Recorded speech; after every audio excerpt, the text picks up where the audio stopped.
తిరుమల కొండపై శాంతి హోమం ముగిసింది. విమాన ప్రాకారం దగ్గర 3 హోమగుండాలతో మహాక్రతువు ముగిసింది. పంచగవ్యాలతో సంప్రోక్షణ నిర్వహించారు అర్చకులు.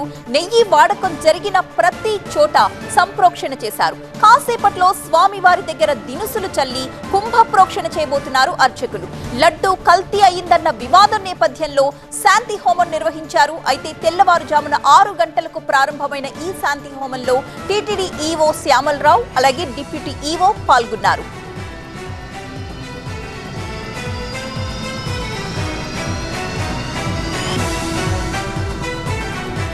మా ప్రతినిధి రాజు సిద్ధంగా ఉన్నారు మరిన్ని డీటెయిల్స్ తో. రాజు, పూర్తిగా సంప్రోక్షణ కార్యక్రమం పూర్తయినట్లేనా? అలాగే స్వామివారి పాదాల దగ్గర దినుసులు చల్లే కుంభ ప్రోక్షణ కార్యక్రమం ఎప్పుడు?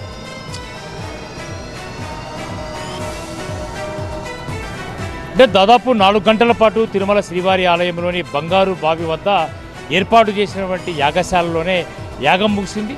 మొత్తము 3 హోమగుండాలను ఏర్పాటు చేసి నిర్వహించిన పరిస్థితి కనిపిస్తుంది. అయితే ఈ 3 హోమగుండాల్లో ఒకటి పాత్రశుద్ధి, యంత్రశుద్ధి, స్థల శుద్ధి చేశారు.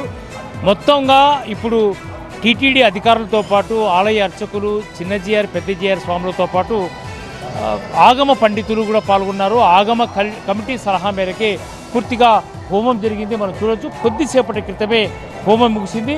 మరి కాసేపట్లోనే కుంభ ప్రోక్షణ జరగబోతోంది. ఇందుకు సంబంధించి అంటే ఏదైతే హోమగుండాలు వచ్చి స్వామివారిని ఆవాహన చేసుకుంటారో, ఆవాహన చేసుకున్న తర్వాత ఆ దినుసుల్ని ఏదైతే పంచగవ్యాలతో చేసినటువంటి సంప్రోక్షణ అనంతరము ఆవాహన చేసుకున్నటువంటి దినుసులను తీసుకొని వచ్చి ఎక్కడైతే నెయ్యి వాడారో, ఎక్కడైతే కల్తీ నెయ్యి వాడకం ద్వారా అపవిత్రం జరిగిందని భావిస్తున్నారో ఆ ప్రాంతాల్లో పూర్తిగా కుంభ ప్రోక్షణ జరుగుతుంది.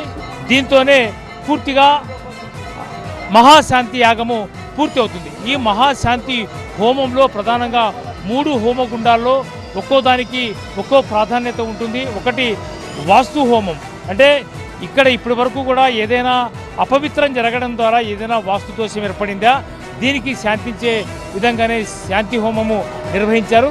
అయితే ఇప్పటి వరకు కూడా అర్చకులు పంచగవ్యాలతో చేసినటువంటి పంచగవ్యాలతో ఈ ప్రాంతాన్నంతా అభిషేకించారు. ముందుగా తిరుమల శ్రీవారి పోర్టు, అంటే ఆలయంలో ఒక ఇన్నర్ పోర్టు ఉంది. ఆ పోర్టులో శ్రీవారికి రోజువారీగా నైవేద్యాలు సమర్పించే అన్నప్రసాదాలు, లడ్డూలను తయారు చేస్తారు. ఇన్నర్ పోర్టులో కూడా స్వామివారి ప్రసాదాలు తయారు చేస్తారు. కాబట్టి అక్కడ పంచగవ్యాలతో పూర్తిగా శుద్ధి చేసే పరిస్థితి ఏర్పడింది. అయితే ఉదయం 8 గంటల వరకు, అంటే మొదటి బెల్ తర్వాత ప్రారంభమైనటువంటి హోమము 8 గంటల నుంచి పూర్తిగా 8 గంటలు సంప్రోక్షణ తర్వాతనే శ్రీవారికి నైవేద్య ప్రసాదాలు ఏర్పాటు చేశారు. అయితే 10 గంటలకు రెండో బెల్ కావాల్సింది. అయితే ఈరోజు హోమం కారణంగా స్పెషల్ బెల్గా మార్చి 10:30కు స్పెషల్ బెల్ ఇచ్చారు.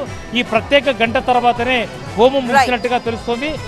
కొద్దిమంది భక్తులను కూడా ఆ సమయంలో అలౌ చేయని పరిస్థితి కనిపిస్తుంది. అయితే ఈ శాంతి హోమం ద్వారా ఖచ్చితంగా ఎక్కడైతే అపవిత్రత జరుగుతుందో, భక్తుల్లో ఏదైతే అపోహలు ఉంటాయో దాన్ని తీర్చే ప్రయత్నమే టీటీడీ చేసింది. అయితే ఇప్పటి వరకు కూడా ఆలయంలో ఏదైనా ఏడాది పొడవునా తప్పులు జరిగి ఉంటే, అధికారుల నుంచి కానీ అర్చకుల నుంచి కానీ కైంకర్య విధానాల్లో ఏదైనా తప్పులు జరిగి ఉంటే వాటికి ప్రాయశ్చిత్తంగానే పవిత్రోత్సవాలను గత ఆగస్టులోనే టీటీడీ నిర్వహించింది. కాబట్టి ఈ పవిత్రమైనటువంటి పవిత్రోత్సవాల ద్వారానే ఆలయంలో జరిగిన దోషాలన్నీ కూడా నివృత్తి జరిగాయి. అయితే ఇప్పుడు భక్తుల్లో ఉన్న అపోహను తొలగించే ప్రయత్నంలో భాగంగానే ఈరోజు శాంతి హోమం నిర్మించింది.